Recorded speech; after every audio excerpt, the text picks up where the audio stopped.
Hello दोस्तों, स्वागत है आप लोग को बीपीएससी स्टडी जोन में। दोस्तों, आज हम लोग बहुत ही इम्पोर्टेंट क्वेश्चन देखने वाले हैं जो कि आगामी जितने भी एग्जाम होने वाले हैं उसके लिए बहुत ही महत्वपूर्ण होगा दोस्तों। तो चलिए दोस्तों, क्वेश्चन देख लेते हैं। यहाँ पे पहला यहाँ पे क्वेश्चन है कि प्राचीन नालंदा विश्वविद्यालय को किस वर्ष विश्व विरासत स्थल की सूची में शामिल किया गया है?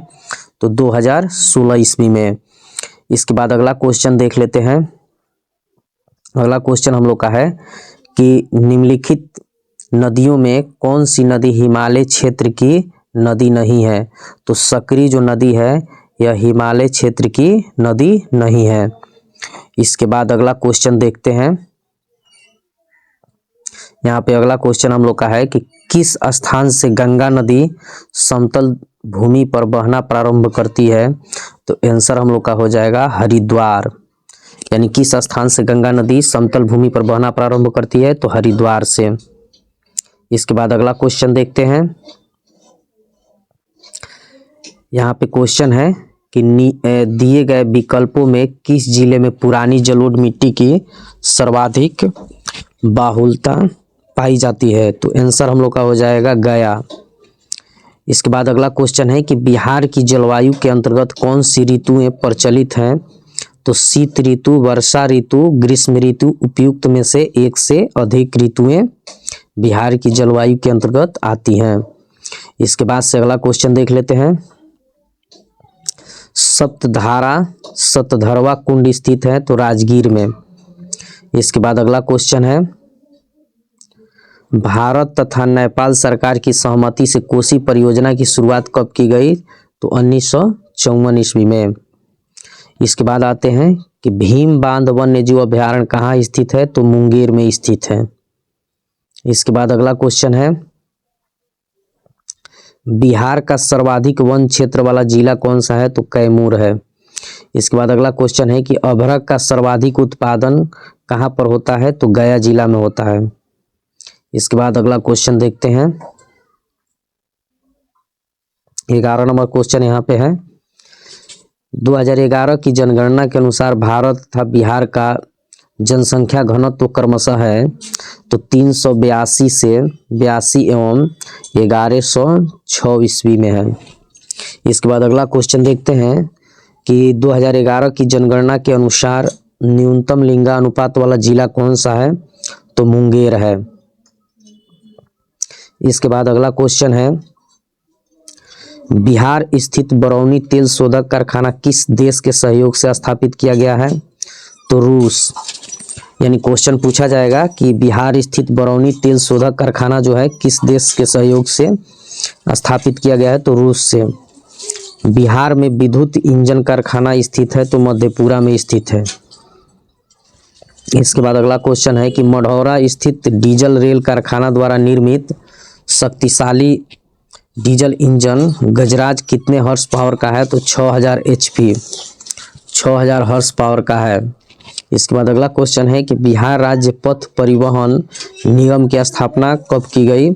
तो 1959 में। इसके बाद से अगला क्वेश्चन है कि बिहार सरकार द्वारा प्रतिवर्ष स्थापना दिवस कब मनाया जाता है? तो 22 मार्च को मनाया जाता है। इसके बाद अगला क्वेश्चन देख लेते हैं।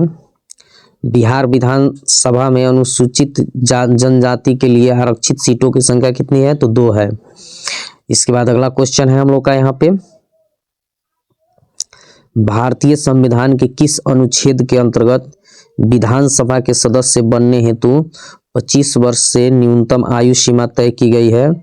तो अनुच्छेद 168, 172 और अनुच्छेद 171 दिया है, लेकिन ऑप्शन हम लोग का हो जाएगा यहाँ पे उपयुक्त में से कोई नहीं, ऑप्शन डी हो जाएगा। इसके बाद से अगला क्वेश्चन देख लेते हैं कि राज्यपाल के विधायी शक्तियों में शामिल है तो अध्यादेश जारी करना ये भी शामिल है, संयुक्त अधिवेशन को आहूत करना ये भी है, छत्रावसान करना ये भी है और उपयुक्त में से एक से अधिक। इस तरह से इसका आंसर हो जाएगा। इसके बाद से अगला क्वेश्चन देख लेते हैं। बिहार की पहली महिला मुख्यमंत्री कौन थी? तो राबड़ी देवी थी। इसके बाद अगला क्वेश्चन है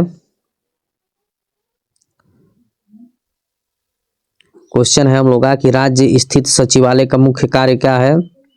तो नीति निर्धारण, विधान, नियमावली गठन, विभागीय मंत्रियों की सहायता, उपयुक्त में से एक से अधिक। इसके बाद अगला क्वेश्चन है कि पंचायतों में अनुसूचित जाति तथा अनुसूचित जनजाति के लिए आरक्षण की व्यवस्था किस अनुच्छेद में किया गया है? तो 243D में किया गया है। इसके बाद अगला क्वेश्चन है राज्य लोक सेवा आयोग के सदस्यों को निम्न में से कौन हटा सकता है? तो राष्ट्रपति हटा सकता है। इसके बाद अगला क्वेश्चन है किस वर्ष उर्दू को बिहार की दूसरी राजभाषा घोषित किया गया? तो 1984 में। इसके बाद अगला क्वेश्चन है बिहार में नमक सत्याग्रह की शुरुआत कहाँ से किया गया? चंपारण, पटना, सारण। उपयुक्त में से एक से अधिक। किस क्षेत्र से राहुल सांकृत्यायन 1920 के असहयोग आंदोलन में सक्रिय थे? तो अन्नावरी, अंबारी से। इसके बाद से अगला क्वेश्चन है बिहार में किस जिला के लोगों ने चौकीदारी कर देना बंद कर दिया था? तो सारण, बेतिया, पटना। उपयुक्त में से एक से अधिक। यानी सारण, पटना, बेतिया के लोग जो है चौकीदारी देना बंद कर दिया था। इसके बाद अगला क्वेश्चन है बिहार में द्वैध शासन प्रारंभ होने के बाद बिहार के गवर्नर कौन बने थे? सत्येंद्र प्रसाद सिन्हा। इसके बाद अगला क्वेश्चन है कि 1937 के बिहार विधानसभा चुनाव के फलस्वरूप सरकार गठन के समय बिहार के राज्यपाल थे? तो MG हैलेट। इसके बाद अगला क्वेश्चन है बिहार में व्यक्तिगत सत्याग्रह के दूसरे सत्याग्रही कौन थे? तो अनुग्रह नारायण सिंह। इसके बाद अगला क्वेश्चन है भारत छोड़ो आंदोलन के समय 11 अगस्त 1942 को पटना सचिवालय गोलीकांड में मरने वाले छात्रों की संख्या थी? तो 7। इसके बाद अगला क्वेश्चन है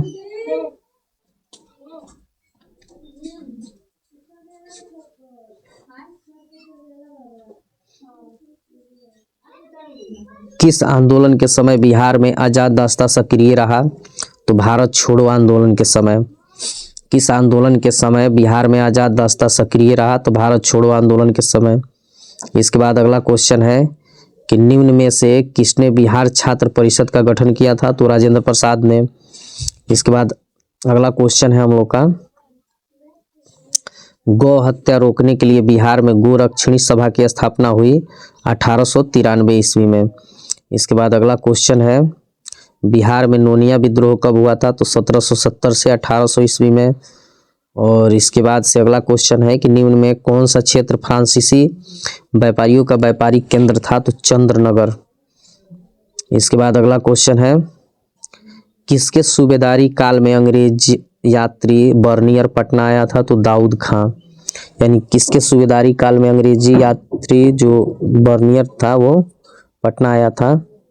तो दाऊद खां में। निम्न में से कौन शेर शाह का उत्तराधिकारी बना था? तो इस्लाम शाह। इसके बाद अगला क्वेश्चन है 8वीं शताब्दी के मध्य मौखरी वंशीय शासन की समाप्ति के बाद किस वंशीय शासक की नींव में बिहार में पड़ी थी? तो पाल वंशीय। इसके बाद अगला क्वेश्चन है बंगाल के किस शासक के समय सिकंदर लोदी ने बंगाल एवं मुंगेर दोनों के बीच सीमा रेखा का निर्धारण किया? अलाउद्दीन हुसैन शाह। इसके बाद अगला क्वेश्चन है कि निम्नलिखित में से किस स्थान पर बख्तियार खिलजी के शव को दफनाया गया था? तो बिहार शरीफ में। बिहार शरीफ में बख्तियार खिलजी के शव को दफनाया गया था। इसके बाद अगला क्वेश्चन देख लेते हैं कि चतुर्थ जो बौद्ध किस शासक के शासनकाल में चतुर्थ बौद्ध संगीति का आयोजन किया गया? तो कनिष्क के समय में। कनिष्क के समय में चतुर्थ बौद्ध संगीति का आयोजन किया गया। इसके बाद से देखते हैं अगला क्वेश्चन है कर्नाट शासकों में कौन एक महान समाज सुधारक था? तो हरि सिंह। कर्नाट शासकों में कौन एक महान समाज सुधारक था? तो हरि सिंह। इसके बाद अगला क्वेश्चन है कि नालंदा महाविहार को आर्थिक अनुदान देने वाला शासक कौन था? तो धर्मपाल, हर्ष और देवपाल। यानी उपयुक्त में से एक से अधिक के द्वारा नालंदा महाविहार को आर्थिक अनुदान दिया गया। इसके बाद से देख लेते हैं अगला क्वेश्चन। यहाँ पे मगध के परवर्ती गुप्त वंश का संस्थापक कौन था?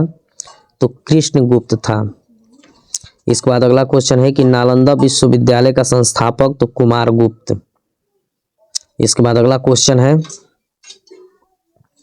मगध पर शासन करने वाले राजवंश का सही क्रम है? तो हर्यक, शिशुनाग, नंद, मौर्य वंश। यानी हर्यक वंश, शिशुनाग वंश, नंद वंश और मौर्य वंश के द्वारा मगध पर शासन करने का सही क्रम है। इसके बाद से देखते हैं बिहार में मध्य पाषाण काल के अवशेष निम्न में से किस क्षेत्र से प्राप्त हुए? तो मुंगेर से प्राप्त हुए हैं। इसके बाद अगला क्वेश्चन है अंग एवं मगध महाजनपद का उल्लेख किस वेद में मिलता है? तो अथर्ववेद में मिलता है। इसके बाद देखते हैं यहाँ सेट नंबर 11 जो है, यहाँ से देखते हैं हम लोग क्वेश्चन। पहला क्वेश्चन है निम्न में से दलदली मिट्टी का विस्तार बिहार के किस जिले में है? तो यहाँ पे देखेंगे सीतामढ़ी, किशनगंज और सुपौल, अररिया। यानी दलदली मिट्टी का विस्तार सीतामढ़ी, किशनगंज, सुपौल और अररिया में है। इसके बाद अगला क्वेश्चन है कि दिए गए विकल्पों में कौन सी नदी अपने मार्ग परिवर्तन हेतु प्रसिद्ध है? तो कोसी नदी। इसके बाद अगला क्वेश्चन है कि सरयामन पक्षी विहार किस जिला में स्थित है? तो पश्चिमी चंपारण में स्थित है। इसके बाद अगला क्वेश्चन है कि जूट का उत्पादन होता है? तो उत्तरी पूर्वी मैदान में होता है। जूट का उत्पादन जो है उत्तरी पूर्वी मैदान में होता है। इसके बाद अगला क्वेश्चन है कि बरौनी स्थित तेल शोधक कारखाना किस महारत्न कंपनी की इकाई है? तो IOC। इसके बाद अगला क्वेश्चन है कि बिहार के किस जिले में रेशमी वस्त्र उद्योग का सर्वाधिक विकास हुआ है? तो भागलपुर। यानी बिहार के भागलपुर जिला में रेशमी वस्त्र उद्योग का सर्वाधिक विकास हुआ है। इसके बाद अगला क्वेश्चन है 2011 की जनगणना के अनुसार बिहार में 10 की 2001 से 11 जनसंख्या वृद्धि दर क्या है? तो 25.4 है प्रतिशत। इसके बाद से देखेंगे बिहार राज्य चीनी निगम की स्थापना किस वर्ष की गई? 1974 ईस्वी में की गई। 2011 की जनगणना के अनुसार बिहार का सर्वाधिक लिंगानुपात वाला जिला कौन सा है? तो गोपालगंज है। यहाँ देखते हैं इसके बाद क्वेश्चन को। 10 नंबर क्वेश्चन इसका है निम्न में कौन सी नदी बिहार तथा पश्चिम बंगाल के मध्य सीमा निर्धारण करती है? तो महानंदा। यानी महानंदा जो है पश्चिम बंगाल के मध्य सीमा निर्धारण करती है। इसके बाद अगला क्वेश्चन है कि श्रृंगार ऋषि कुंड स्थित है? तो मुंगेर में स्थित है। इसके बाद अगला क्वेश्चन है कि निम्नलिखित में से कौन सी परियोजना बिहार की सबसे प्राचीन नहर परियोजना है? तो सोन परियोजना जो है बिहार की सबसे प्राचीन नहर परियोजना है। निम्नलिखित नदियों एवं उसके गंगा के साथ संगम स्थल का सही चयन कीजिए। तो यहाँ पे हो जाएगा पहला का, यहाँ देखेंगे पहला का हो जाएगा सी, यानी पहला का सी कुरुसेला, पुनपुन जो है कुरुसेला। और दूसरा जो है इसका हो जाएगा पहला का यहाँ हो जाएगा फतुहा, पुनपुन जो है फतुहा। और दूसरा का हो जाएगा कोसी का कुरुसेला हो जाएगा। और उसके बाद से गंडक जो है तीसरा जो है यहाँ पे हो जाएगा तो पहलेजा घाट हो जाएगा। और कर्मनाशा जो है चौसा के निकट हो जाएगा। तो इस तरह से ऑप्शन हम लोग का सी आंसर हो जाएगा। यहाँ पे अगला क्वेश्चन है जौ के उत्पादन में अग्रणी जिला कौन सा है? तो पश्चिमी चंपारण है। बिहार कृषि प्रबंधन एवं प्रसारण प्रशिक्षण संस्थान कहाँ स्थित है? तो पटना में स्थित है।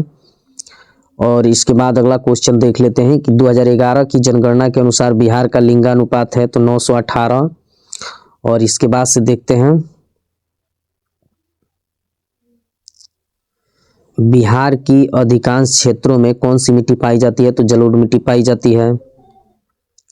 इसके बाद से अगला क्वेश्चन है कि बिहार में पंचायती राज व्यवस्था है तो त्रिस्तरीय है। बिहार में पंचायती राज व्यवस्था जो है त्रिस्तरीय है। इसके बाद अगला क्वेश्चन है 19 नंबर क्वेश्चन यहाँ देखते हैं। पंचायत चुनाव कराने का निर्णय किसके द्वारा लिया जाता है? तो राज्य सरकार द्वारा। पंचायत चुनाव कराने का निर्णय जो है राज्य सरकार द्वारा लिया जाता है। विधान परिषद के कितने सदस्य प्रत्येक 2 वर्षों के बाद सेवा निवृत्त हो जाते हैं? तो 1/3। इसके बाद अगला क्वेश्चन है निम्नलिखित में से कौन राज्यपाल को शपथ दिलाता है? तो उच्च न्यायालय के मुख्य न्यायाधीश। इसके बाद अगला क्वेश्चन है विधानसभाओं की संरचना का उल्लेख संविधान के किस अनुच्छेद में किया गया है? तो अनुच्छेद 170। और मुख्यमंत्री की सलाह पर राज्य के मंत्रियों की नियुक्ति कौन करता है? तो राज्यपाल करता है। बिहार लोक सेवा आयोग का गठन किस वर्ष किया गया? तो 1949 ईस्वी में। बिहार के पहले दलित मुख्यमंत्री कौन थे? तो भोला पासवान शास्त्री। पटना में नमक कानून किस स्थान पर भंग किया गया? तो नाखास पिंड में। भागलपुर में 1866 में ब्रह्म समाज की शाखा को किसने स्थापित किया? तो डॉक्टर कृष्ण नंदन घोष।